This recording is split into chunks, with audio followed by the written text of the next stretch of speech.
작별 인사. 머지않아 너는 모든 것을 잊게 될 것이고 머지않아 모두가 너를 잊게 될 것이다. 마르쿠스 아울렐리우스.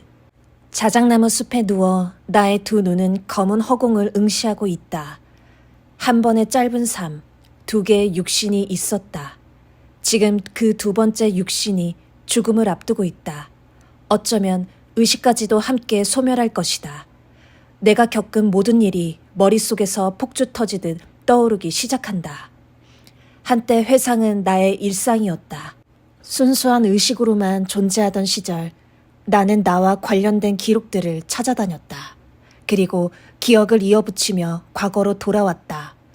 그때마다 이야기는 직박구리가 죽어있던 그날 아침, 모든 것이 흔들리던 순간에서 시작됐다.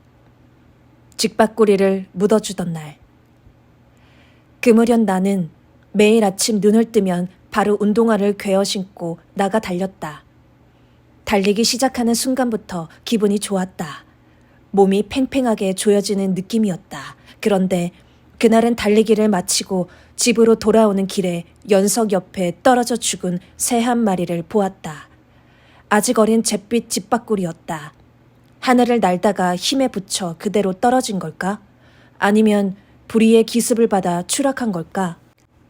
나는 쪼그리고 앉아 직박구리를 살폈다. 아는 녀석일까? 아빠가 발코니에 새 모이통을 놓아둔 이후로 온갖 새들이 날아온다. 곤줄박이는 채구는 앙증맞아도 겁이 없다. 손에 모이를 올려놓으면 태연히 날아와 쪼아먹는다. 직박구리는 곤줄박이보다 크지만 겁은 더 많아서 내 손바닥에 모이는 꿈도 꾸지 않는다. 주황색 가슴에 딱 새는 덤불 사이를 어지럽게 날아다니며 포식자들을 피한다. 녀석들도 틈틈이 모이통을 노린다. 영리한 새들을 볼 때마다 신기했다. 콩알만한 뇌로 어떻게 저 모든 일을 해내는 걸까? 녀석들은 시력과 기억력도 좋아서 아빠와 내가 같이 손을 뻗고 있어도 내 손바닥에 있는 모이만 먹었다. 언젠가 한번 아빠가 장난으로 위협한 것을 잊지 않고 있는 것 같았다. 그날도 갈릴레오와 칸트는 발코니 창 앞에 앉아 고도의 집중력으로 새들이 모이를 먹는 장면을 지켜보았다. 때로는 몇 시간 동안 보기도 했다.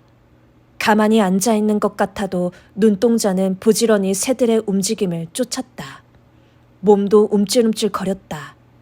사냥이라곤 한 번도 안 해본 녀석들이 유리창 너머의 새들을 노리는 모습이라니. 그런 게 본능이라는 것이겠지? 아빠, 직박구리가 죽어 있어요. 아빠는 아침을 준비하고 있었다. 밤새 불려놓은 생아몬드를 믹서에 가느라 소리가 요란했다. 아빠는 그렇게 만든 아몬드 밀크를 시리얼에 부어 먹는 걸 좋아했다. 뭐라고? 죽어 있다고요. 누가? 직박구리가요. 아빠는 주방 창으로 밖을 살폈다.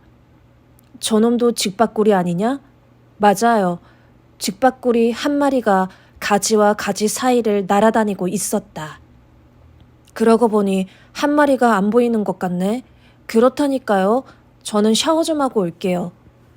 옷을 벗어 던지는데 더러운 털뭉치처럼 길바닥에 누워있을 작은 새에 자꾸 마음이 쓰였다.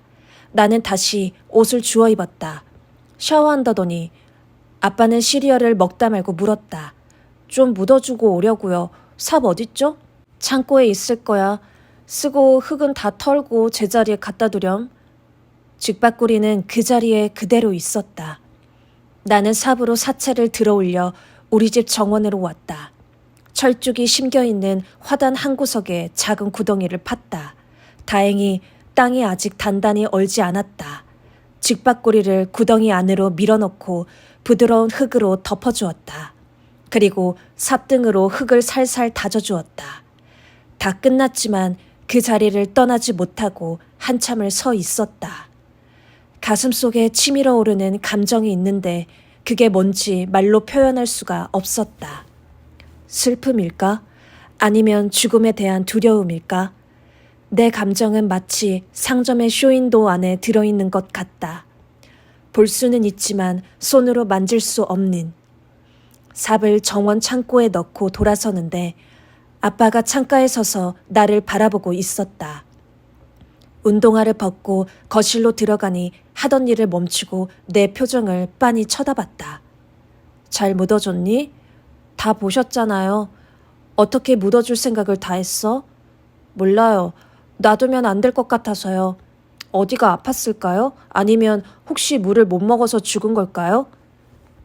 늘 발코니에 물을 놔두었는데 지난주 기온이 영하로 떨어지면서 물그릇을 집 안으로 들였다가 다시 내놓는 것을 잊어버렸다. 내 잘못이라는 생각에 마음이 무거웠다. 네 잘못이 아니야. 죽음에는 수천 가지 이유가 있단다. 나는 2층으로 올라가 샤워를 했다. 뜨거운 물로 온몸을 깨끗이 씻자 기분이 조금 나아졌다. 묻어주기를 잘했다는 생각이 들었다. 그러지 않았다면 하루 종일 찜찜했을 것이다. 새 옷으로 갈아입고 주방으로 내려가 아몬드 밀크와 오트밀을 먹었다. 아빠는 이미 아침을 다 먹고 거실 테이블 앞에 앉아 있었다. 얼른 먹고 이쪽으로 와. 공부 시작해야지. 한자 수업을 하려는 것이었다. 아빠 말로는 한글을 사용하는 한국인과 한자를 사용하는 중국인은 책을 읽을 때 뇌의 서로 다른 부분이 활성화된다고 한다. 한자는 그림으로 뜻을 나타내는 글자인 반면 한글은 자음과 모음을 결합해 소리만 표시하는 문자라서 그렇다는 것이다. 무슨 뜻인지 나는 잘 모르겠지만 그 무렵 아빠는 한자의 세계에 푹 빠져 있었다. 교재는 천자문이었다. 이 책은 단순한 한자 학습서가 아니라 고대 중국인들의 세계관을 담은 인문서란다. 그는 천자문의 첫 문장인 천지 현황을 예를 들었다. 하늘은 검고 땅은 누르다. 하늘이 왜 까매요? 파랗잖아요. 그는 손으로 창밖을 가르쳤다. 지금 하늘은 어때? 날씨가 흐려 하늘이 잿빛 구름으로 가득했다. 지금은 회색이죠. 하지만 저 구름 뒤에는 파란 하늘이 있잖아요. 그 파란 하늘 위에는 뭐가 있을까? 그렇구나. 파란 하늘 너머에는 검고 광막한 우주가 있겠구나. 옛날 중국 사람들이 그걸 어떻게 알았대요?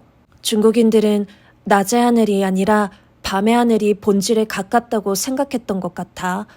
낮의 하늘은 자꾸만 변하기 때문에 믿을 수가 없었던 거야. 아침에 붉었다가 낮에는 파랬다가 저녁엔 다시 붉어지잖아? 흐린 날에는 회색이고 하지만 밤은 늘 검지. 그리고 중국인들은 밤하늘의 별을 보며 점을 쳤기 때문에 밤하늘이 더 의미가 있었을 거야. 지금 생각해보면 중국인들이 옳았어. 검고 어두운 하늘이 진실에 가깝지. 낮에는 태양의 강렬한 빛 때문에 오히려 우주의 본 모습이 가려진 거고 지금도 우리 관측은 깊은 산속의 천문대에서 밤에 하잖니? 수업은 늘 이런 식이었다. 그래서 진도는 매우 느릴 수밖에 없었다.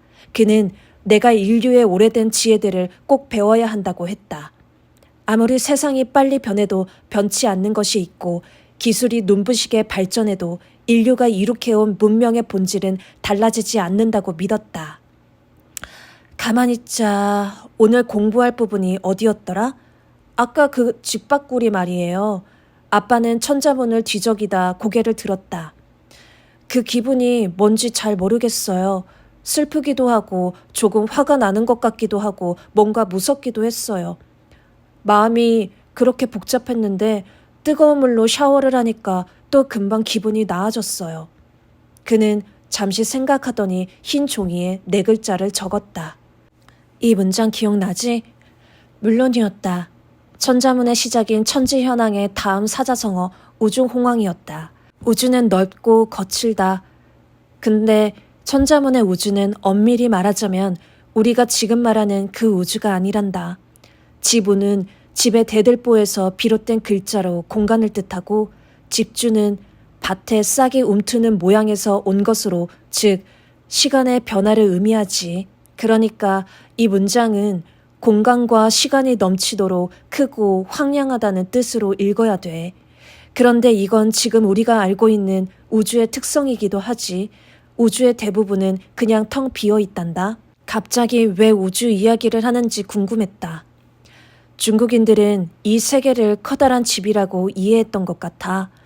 그런데 그 집이 너무 거대하고 횡하다는 걸 깨달은 거야. 나는 인간의 마음도 마찬가지라고 생각해.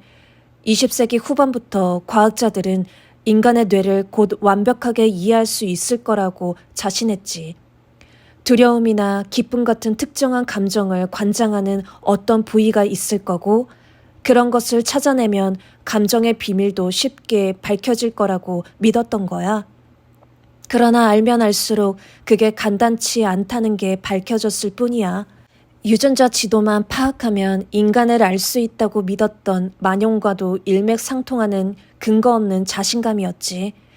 아무리 간단한 감정이라도 그걸 느낄 때는 뇌와 몸의 모든 부분이 함께 작용해야 돼. 예를 들어 배가 고프면 초조해지고 화가 나지? 소화기관들이 뇌와 신호를 주고받기 때문이거든.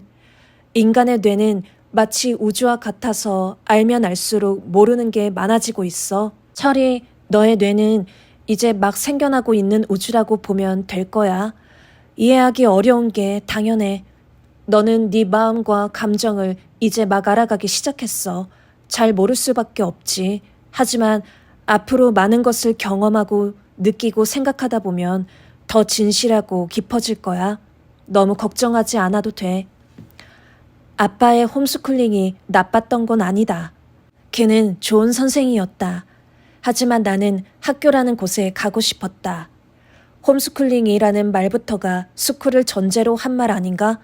그는 나에게 고전소설도 많이 읽혔는데 내 나이 또래의 청소년이 주인공인 소설은 하나같이 학교를 주된 배경으로 설정하고 있었다. 물론 주인공들은 학교에서 왕따도 당하고 얻어맞기도 하며 집단 생활에서 스트레스를 겪기도 한다. 그래도 거기에는 친구라는 존재가 있었다. 마음을 나누고 서로를 돕는 친구들. 그는 가끔 나를 연구소 가족 동반 모임에 데려갔고 그럴 때면 다른 연구원의 아이들을 만날 수 있었다. 우리는 뻘쭘하게 앉아 자기소개를 하고 별 재미없는 보드게임을 하면서